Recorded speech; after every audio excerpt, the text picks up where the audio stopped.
He is my favorite character overall in the realm of the Elderlings. I find him to be just tremendously relatable in terms of his self-doubt and always trying to do the right thing in any circumstance and just seeing things just blow up in his face all the time.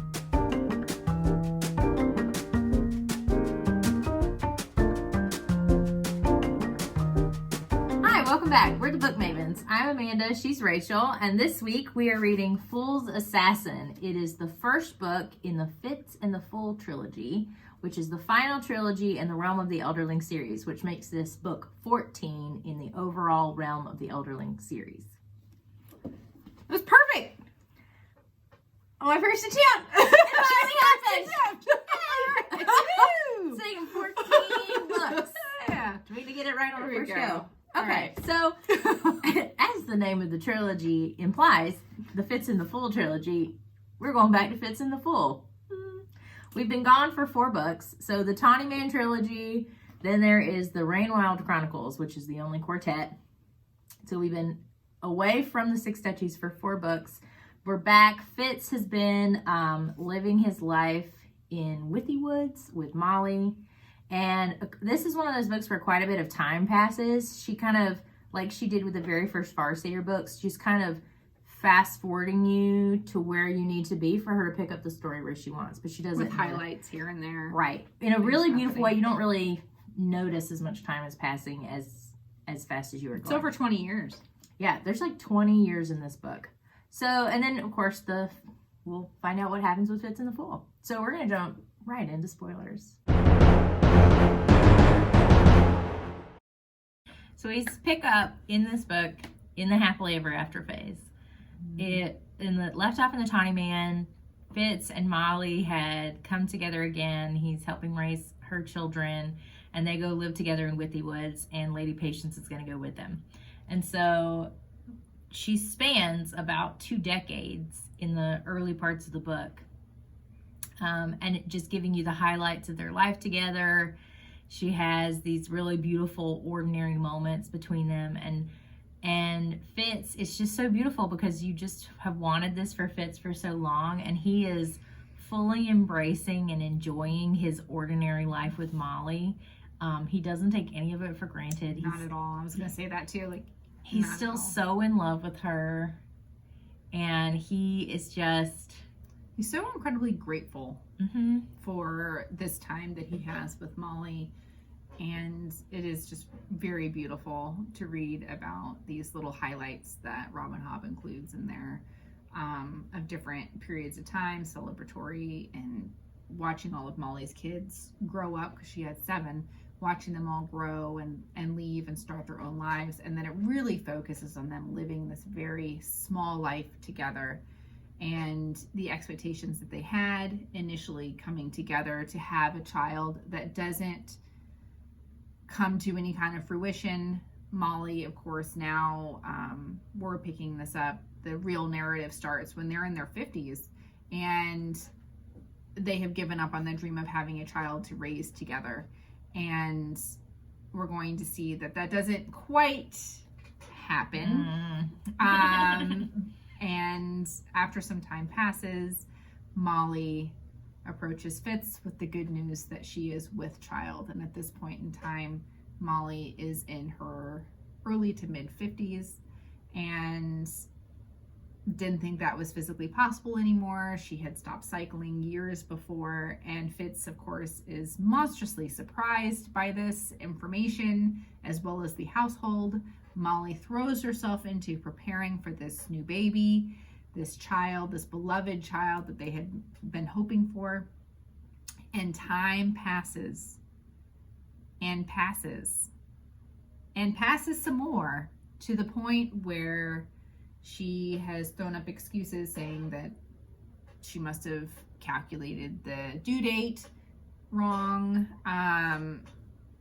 Now Fitz and Nettle in particular are worried about perhaps that she has started entering kind of senility, experiencing some, what's probably the word dementia. for it? Some dementia. Like There we go. She seems to be so fixated on the baby and the preparations for the baby That just and I mean doesn't arrive. right. So they're worried that this is a sign of her aging, that she's kind of losing touch with reality. And it's heartbreaking to read the way that they realize that and the way that they're going to continue.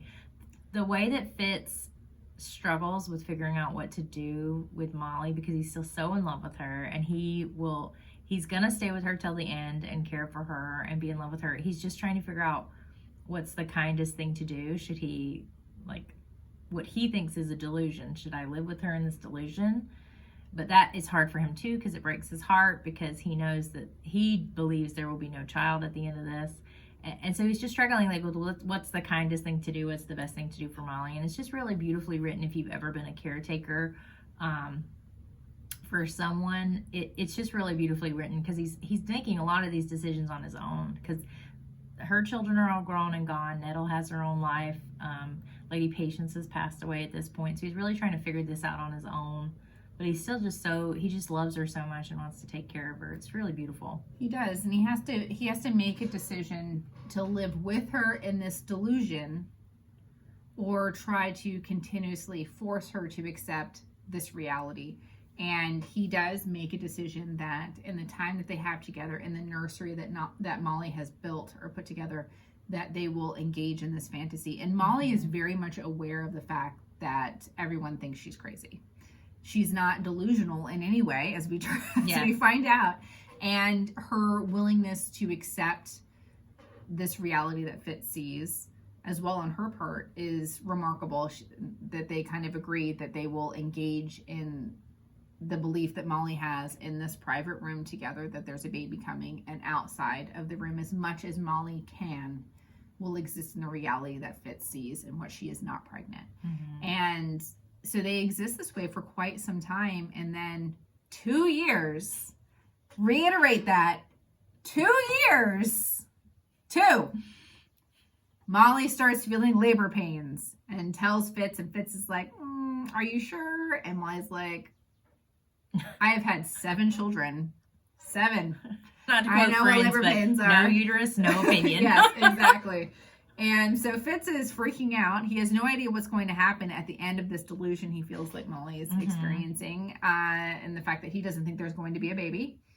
And Molly, just hikes them skirts up and delivers her own baby. She's perfectly capable of doing so, and presents it with a high degree of smugness to her husband. Well-deserved lo and smugness. Behold, here is this baby, and it is tiny. And they're worried, of course, this is, taking place in a very medieval time period, that this baby's not going to live. And Fitz, using his wit, kind of looks her over, and there's nothing wrong with her. She's just really tiny. Nettle comes to see this new baby and kind of shakes her head at it, that it's not going to live.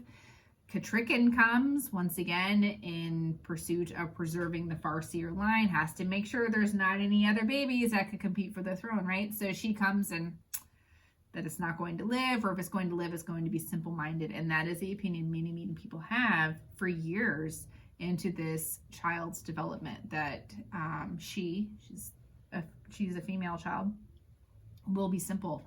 And so nobody really wants to take much of an interest in this baby, and feels this tremendous amount of pity, which brings out the inner she-wolf in Molly. No one is going to take my baby. No one is going to expose it in any way. I will take care of this baby. And she does. She has that baby strapped on her 24/7. Fitz has to engage in a mourning period. Fitz has these expectations of what this child was going to be, this long wanted child between him and Molly, and he has to change his expectations of what that looks like, because B, as they named her, is not like any other child. And that he has to mourn the child that could have been, and accept this child that he has. And it takes him a long time to get there, and to engage with B in a way that he can. And that's a whole other process in terms of the fact that B doesn't want to be held by Fitz or Nettle. We find out, of course, that she is very skill sensitive, even though she does not display the skill herself. And being around Fitz and Nettle is quite painful for her. She feels it, she's overwhelming. she just gets very overwhelmed by their feelings and emotions and the way that they interact with the skill. And when she's finally able to communicate that to Fitz, he realizes that he has to put up those barriers like Verity had asked him to do way back in the Farseer trilogy. Yeah. Put up those barriers. I can't experience everything. Your dreams are keeping me up at night. Trying to sleep. So he's able to do that, and his relationship, I think, with Bee improves after that. But it takes years. We're looking at the first 9 years of Bee's life in this first book in the Fitz and the Fool trilogy. And we're going to change narratives between a first-person perspective with Fitz, like we normally get, and then we're going to have a first-person perspective with Bee. And so we'll shift back and forth between the two of them, and it's just fascinating to watch their relationship grow, as well as reflect on the relationship that Bee has with Molly. As a mother myself, being able to see that relationship play out, she writes it so beautifully. This bond that Bee and Molly have was tremendous to read, and I really enjoyed those chapters. I will go back and read those chapters again at some point. For sure. I think Robin Hobb, I think that's one of the big themes in this whole series, is that expectation versus reality, and the way that people have to adjust when what they thought or what they wished or hoped for or daydreamed about is not what actually happens. Robin Hobb is just such a master of how it is a fictional tale, but it doesn't feel fictional because these are things that people really have to do all the time. You have to mourn the idea of something. You have to adjust your expectations to the reality. Like, life is constantly about pivoting. And she just writes that so well that even though you know it's a total fictional series, it doesn't feel that way, and the characters don't feel that way too. And I think that's one of the reasons you get so invested. Yeah, it's so relatable. I feel Fitz. I feel for Fitz. He is right up there in terms of like one of my favorite literary characters, and that his level of self-doubt and just always trying to do the right thing, it just comes out so strongly, and I feel for him. And Robin Hobb, she puts some of these characters through some paces, and Fitz, more so than I think any other character she's written about, has had to face some tremendous hardships and hard decisions and living with those consequences. And he just reading about it is just, nothing ever works out for Fitz the way that he originally thought or hoped. Now, even now he's enjoying this wonderful time with Molly. I mean, he's in his 50s at this point. It took him to hear. It's just so, but he's so grateful for all the time. Like, he's so grateful for every moment he gets, which is just so, again, just makes you fall in love with him even more. It really does. So reading about all of those times, it's very heartwarming to see this time of peace for Fitz. And then, of course, these new struggles he has in terms of trying to understand his daughter. And I think that that's worth talking about. I mean, just because she develops so slowly, and that everybody thinks she's simple-minded, and you find out through Bee herself in terms of what she's experiencing. She's this tremendous observer, and the fact is that she is not developing like a normal child, which immediately when I read this 2-year gestational period, and then her being so small, and she's flaxen haired, right? So just like blonde, and pale eyed. And Molly and Fitz do not share those characteristics. Fitz has come up with this reason that must be my mountain mother influence, because she was, which is, I mean, it's reasonable, except we know better. No baby spends 2 years in utero. This is not a normal child. Immediately, Rachel was on this. I should figure out a way to show you guys the picture, because like Rachel immediately tuned in and she goes, projection, and then just starts typing away, and I was like, oh my gosh, I think you're right.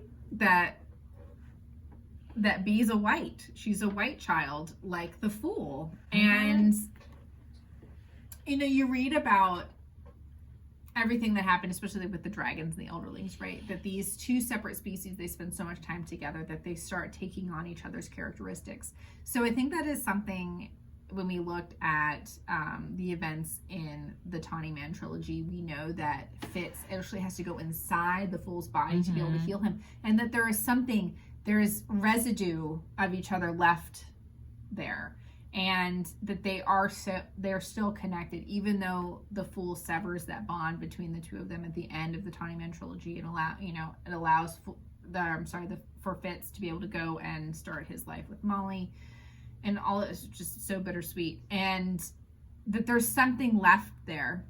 And I'm holding on that B is a white, and we're going to find out later on in this book that the Fool, when we leave off with him, that he has gone to Claire's, which was the school that he'd been trained in, to recount his tales with Fitz as his catalyst and all of that. So that's where we have left the Fool. Now, meanwhile, there have been messengers who have been sent periodically, and we see one make it all the way to Fitz, but dies. She dies before she's able to deliver her message. And then we have another one that finally makes it years later and is dying, and tells Fitz that he's to look out for the sun. Yeah, that the Fool has a son, and Fitz needs to find him before the danger does and keep him safe until the Fool can come back. So it's kind of like all comes crashing in on Fitz at once, that the Fool's alive, B, the Fool's in trouble. C, the Fool has a kid. And he's like trying to piece all this together really, really fast. And it's in the midst of his own personal, it feels like Fitz's piece is ripped from him so quickly, because he goes from having this piece and then... Well, all these happen in a time of great grief. Molly passes. Oh. Yeah. In the garden with B there. Hobb is very kind to these long-standing characters. Lady Patience as well. We do have to witness her death, which was very sudden, and I think it was beautiful. Where she sees chivalry waiting for her, right? So everybody hopes for something like that in a time of death. That is a time of peace, and that she's with chivalry somewhere, right? Molly dies in the garden, and Fitz finds her and B. He was bringing her flowers. He had picked her flowers while he was out on his errands. And it just crushes you. It just ripped me apart. I haven't been that ripped apart since Night Eyes and Berg died. Very sad. And Fitz is just plunged into this inconsolable grief. But he has his daughter to take care of. So in the midst of all of this grief, there's a lot of very sudden changes for Fitz. In addition, more things thrown at him. So even before the messenger finally makes it through, he's still grieving. He's getting a lot of criticism about his care for B. Some of it is a reminder he needs, and some of it is not. Nettle is being because B can now finally speak, and they're recognizing how intelligent she is. Now they're all suddenly interested.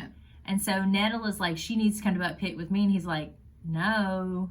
And at the same time, Chade has sent 2 people to live with Fitz for him to protect, because Chade can't protect them at court anymore. So we see the entrance of Shun, who is very unpleasant. She is very unpleasant. She is a Malta, but without being part of the family. She's nasty and condescending and ungrateful and incredibly mean to B. I do think that she is Shade's illegitimate daughter. That has not been confirmed. That is a projection. But I could be wrong. I agree. And then we have Fitz Vigilant, who is sent to be a tutor. And he also, everybody talks about him like he is so great, but I have not seen anything yet. Yeah, Lant, and Nettle's like, oh, good, he's there. It'll all be fine now. And Shay kind of does the same thing, and I'm like, so far, he has not done anything to impress me. He's infatuated with Shun. Is very spoiled. He's very cruel to B until he recognizes how intelligent she is. And of course he's scared of Fitz because Fitz Vigilant is a failed assassin's apprentice. Yes. Fitz humiliated him in an effort for him to do like a simple test, and so he's of course scared of our Fitz. But that's not the point. Fitz just does not put a lot of faith in his abilities. Not to mention that he humiliated his daughter on the first day that they had school with all the other village children there, and really upset Bee, and Fitz is just not having that. Yeah, he's not doing that. Yeah. So he's got these two people who are difficult individually together that Shade has sent for him to deal with, and to protect. And Shade is way. not giving him all the information. Classic Shade. Yes. And then you've got Nettle, who is picking at him, and she sent Riddle to like scope out the situation again about whether or not she thinks she's going to come in and take Bee. And it's so he's battling all this list. He's also trying to prove to himself, to Bee, and then everyone else that he's capable of being a good father. And honestly, I don't think he really does that bad of a job. I don't think he's doing a bad job either. For he's in deep mourning, and he's trying to. His whole world has been rocked. He's readjusting, and Bee is Molly a did all unique of those child. Things. Yes, like he's learning her as a person, and they have great dialogue as they navigate each other. Because of course, Bee was so bonded to Molly, and she desperately misses her. As well. But like one of the early examples we talked about, where once Bee can communicate that your skill overwhelms me. That's why I think, and he puts walls up, they start to be able to be closer to each other, to communicate better. He shows her all of the spy passages. He shows her the hidey holes. She loves all of that. She likes to hide in there. We should talk about Night Eyes. Okay, and Night Eyes is still here, and I think Robin Hobb, this is like the sweetest gift she could give a reader, is that Night Eyes is still here. He's present. He's present in her dreams, it seems mostly. She calls him Wolf Father, and he talks to her, and he tells her about Fitz sometimes, which I just love. You know, like to get her to kind of reinterpret some of the things that he says or does, and I think that gives her a lot of perspective. Bee is a child in grief. Be more patient with him. Yeah, Bee is a child in grief, and so sometimes she misinterprets things as she kind of takes everything as a slight against her that Fitz does, and it's not. That's not, of course, how it is. But she's a child grieving, and that he has all these other responsibilities. The fact that he redoes a room for Shun and everything else, and she goes, "Well, why didn't my room get? Yeah, why didn't you redo a room for me?" Because and then she's 9. But then he redoes a room, and she's like, "Oh no, I like the room I had." She's a child in grief, and it's just everything's changing very fast for her. Yeah, there's so much change, and it happens so quickly at the end. But it's just, gosh, guys, what a book! She's also displaying abilities. That nobody quite understands. She just says stuff like things that are odd, like the fool did. Yes, like she just kind of like she says stuff. So and she's once like, again, just laying the foundation, the fact that she is a white, and yes, and so this idea once again that the Fool and Fitz have somehow merged in some way. That I think that Bee is the son that the Fool is looking for. I'll be very honest. There this whole time. I got a little bit confused at the end because one, the pace starts moving really, really quickly at the end because it's of course setting up the adventure, the quest, the whatever for the next book, next 2 books really. So it's like it starts picking up really quickly and things start happening, and then Bee, between like the prophecy stuff and like the message from the Fool and like and Bees, I'm not gonna lie, I got a little confused and I had to go back and read some things several times to make sure I understood what perspective we were talking about. So there's a good chance that I'll have totally missed something as per usual in the next book. We just plug in those holes as we go. But I can't. I was on texting her after I was like, the Fool is a child? Question mark. A few minutes later, is Bee a boy? It's complicated. And she just says, just keep going.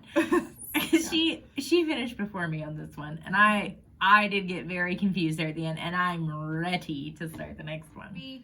So Winterfest is coming. He decides to take Bee down into the village and shop and just really spoil her, and it's really beautiful to see all of that. But then of course Riddle is with them at this time. Nettle is not, and there is this man who's trying to sell some kind of, it sounded like a bulldog or bulldog kind of puppies, and showing them by using the dog's mother in a really horrific way to show the ferocity of these dogs, and just as torturing. I don't want to go into too many details about that, but torturing it. And Fitz just loses it. He loses it. He goes and he frees this dog through death because the dog's dying, really disemboweled by her owner. It's awful. It's horrifying. It is awful. And you hear the inner dialogue he's having with this dying. Because he can hear the dog.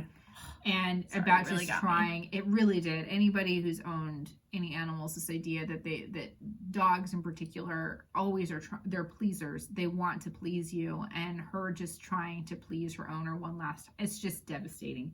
It was so well written. Everything about that scene, it just tears you to pieces. And he gets the puppies and sends them off. And through all of this, he's now covered in blood. He beats the dog owner, and everyone's standing around watching. Riddle is horrified. He thinks that this is showing that Fitz is not capable of caring for his daughter, which is totally not. Anyway. I got a little upset at Riddle about this section of the book where I was like, get in your own lane. There's this beggar that B sees and approaches with an apple. She says, I'm going to be, because after the bulldog scene, B knows that Riddle is like, that Nettle wants her to go, and she doesn't want to. She wants to stay with her father. And she says, you tell my sister that I'm learning to be brave like my father. And so then that's her internal dialogue when she sees this beggar. She goes, I'm going to be brave like my father. I'm going to be kind to him the way he is, kind to people. And so she gives him an apple, and then she goes to help him cross the street because the beggar is blind.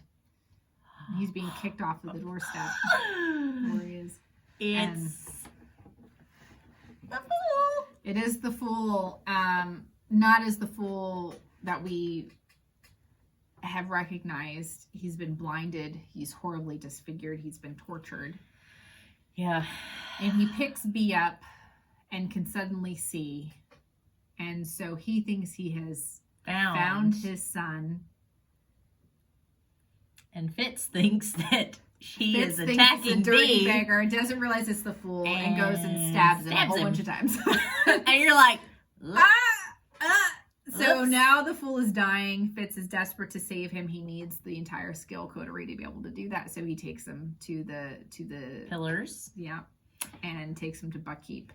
To do that, he has to leave. Yeah, he has to leave B with Shun and Fitz Vigilant, who he has not like. He had just dressed down. So Robin Hobb finally ends a book on a cliffhanger.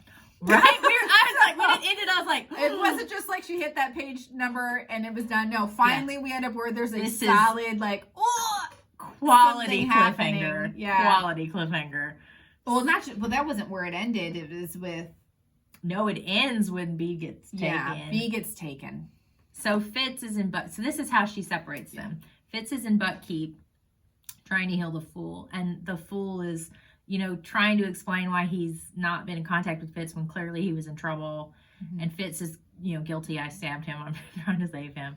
And so they're kind of, it really doesn't focus too much on that, because at the same time back home in Withywoods, someone has arrived, this group of people has arrived and starts trying to find B. They're clearly trying to find someone, and they are killing the staff, and so B manages to help the other children escape from the schoolroom. She puts them in the walls. Mm-hmm. She puts them in the hidey holes. Okay, so they're trying to escape. They get on horses and they're fleeing for the village, and they're being pursued, and Perseverance gets shot in the shoulder with an arrow and falls off the horse. B, trying to save her friend, covers him with this really awesome cloak, very much like an that invisibility cloak. Yes, that the messenger had left before she died, and she covers his body, hoping to try and save him. Meanwhile, the sled of these others have come. She looks at them and allows them to take her. Something clouds her mind. It's very, that's the part I got very confused about at the end, because it's like, wait, hold on, like, what, did we switch perspectives? Because it's very unclear. She smiles. It's very unclear. Take her home. It's very unclear, and that's where it ends. And that's where Robin Hobb leaves you. So we don't know what's happening. The fool is slowly dying. Fitz is trying to figure that out and be able to get back to B. Now B has been taken, and Fitz doesn't know. That's all we know. And that's where we are. That's it. What an ending. And so you're like, oh. So Hobb finally does it in the last trilogy here, where she leaves you on a cliffhanger. Once again, I could not even imagine if this was a new release. I had to wait like a year. I would die. not be able to handle it very well. I need to know. I was super sucked into this book. I was poking at Amanda to read it. I said, and I was coming. And then when I started, it was like, so yeah. I page sped through this book just because the whole first part of the book's so enjoyable to read about Fitz and Molly and having this strange child, not knowing what to do. That whole kind of just struggle, trying to, find your way parenting was very compelling for me. And I was in it. I wanted to see what was going to happen. Plus, my early prediction of B being a white, I'm like, okay, where's the fool? When's the fool going to show up? So I was desperate to find out more information because I wanted to see where that story was going. So this was a very exciting book. This was very exciting for me. I don't know in terms of food. I'm going with a bag of hot Cheetos. Because that's, one of my favorites. It's a spicy adventure. And I eat the whole bag at one time. Yeah. I cannot put one down. I don't have a control mechanism when it comes to hot Cheetos. It's a hot Cheeto book. It's hot Cheetos, baby. There was a lot going on. Because here's my thing, too. It doesn't matter how many times I eat hot Cheetos. Like, it doesn't matter how many books we have about Fitz. I like it. I'm excited. I'm in it. Let's do this. How are you going to rate it? Differently. I think hot Cheetos is a good one. Want to tag on mine? Yeah, well, you tagged on my other one. I did. I tag on yours all the time. Hot Cheetos is good. I ride your projection wagon like it's the only road, like the only one to go. Well, you're just so much better at the projections than I am. Like I'm such a I'm a night owl. I just live in the moment. There you go. No, I am looking. I want to see. I just cannot wait for Fitz and the Fool to come to this realization that B is this child. It's gonna happen. I can't wait for that conversation with all three of them in the same room. Oh my goodness, I cannot wait.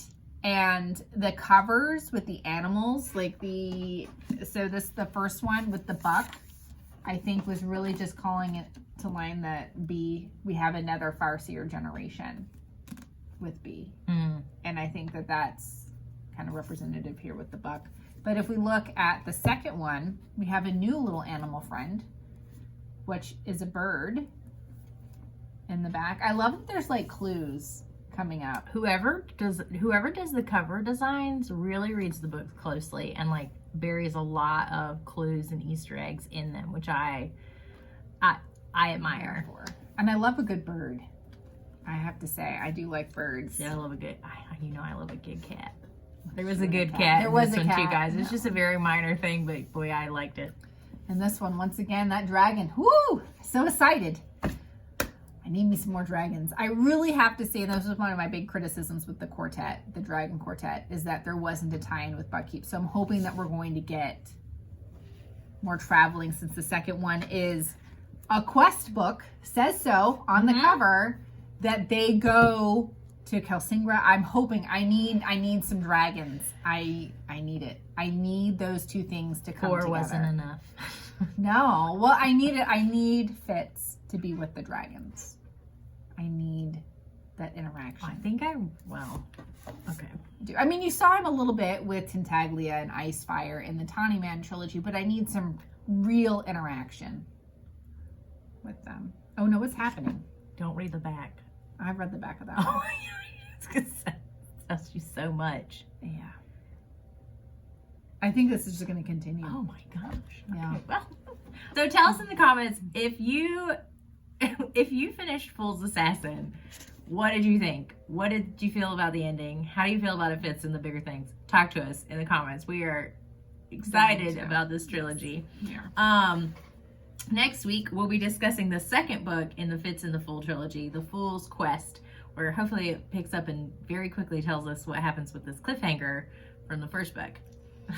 You know it'll draw it out, because that's what I need to know. Well, and I know she is too, because the third book, if you look at them, there's still quite a bit of story left to go. Yeah. Yeah, don't look at it. Yeah. We'll get spoilers. Don't get anticipated. But yeah, join us next week when we will be reading about Fool's Quest. Guys, this is our final 2 books. It is the final 2 books. Dun-dun-dun-dun. It also Here we means go. that summer is The summer of over Hobb for challenge us. is almost We've over. almost done it. Yay. Almost. We're getting close. The finish line is I can see it. there. I can hold the finish lines in my hands. You're there. All right, but see you next time. Bye. Bye.